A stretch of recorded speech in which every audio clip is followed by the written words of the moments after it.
My name is Courtney Finkbeiner, and I am a foster parent for Lucas County Children's Services. I have 4 boys, and our youngest was adopted through Lucas County. He came home to us when he was 10 days old in the NICU, and he was born addicted to heroin, cocaine, and meth. When babies are withdrawing from drug addiction, they withdraw just the same way that adults do.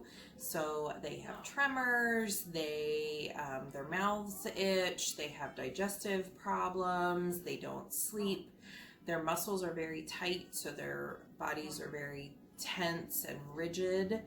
So we also treat those babies with methadone, and they wean off of that a little bit at a time until they can be completely off of it. Sometimes they add extra medications if the child is exhibiting trouble breathing or they're having some neurological concerns. So for our little guy specifically, we went to the pediatrician every 3 days. We have a pediatrician who specializes in infants born addicted to opioids.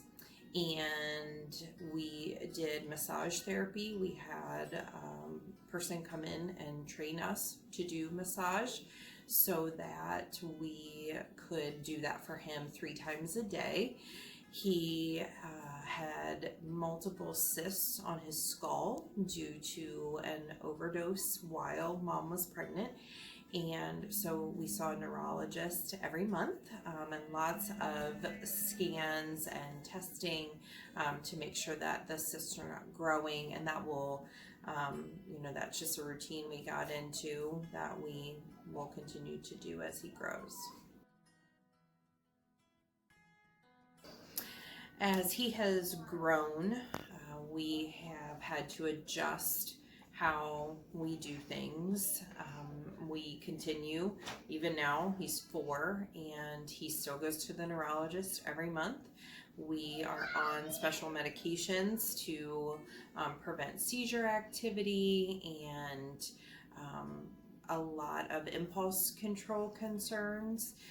He struggles with situations that are dangerous, but he just kind of runs into them. For example, he doesn't question running into the road or running away in the store. There's a lot of concern about his ability to impulse control and keep him safe. He will never be able to play any type of contact sport because of the cysts on his skull. So no football, no hockey, no wrestling, that kind of thing that could cause any jarring that would make those cysts either move or rupture. He also can never be treated with pain medicines that are associated with that type of medication that opioids are associated with. So nothing like Percocet. If he were to have surgery or have an accident, they would have to treat him with other pain medications. Because he was born addicted, that addiction exists in his body. So if he were to ingest those medications even now, that addiction would then come back to the surface. A lot of what we are facing comes from the fact that the opioid crisis is only about 10 years old. So our neurologist at St. V's, who specializes in this, he's one of the best in the country, he still doesn't know long-term what these kids are going to be facing.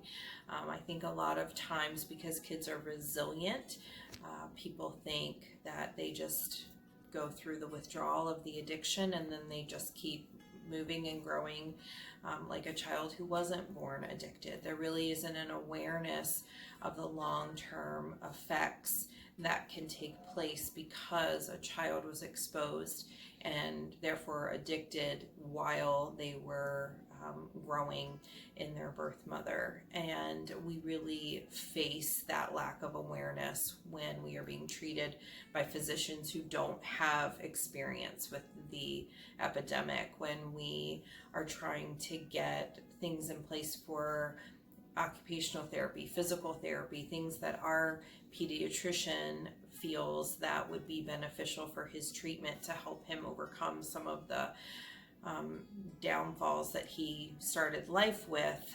Insurance companies deny it.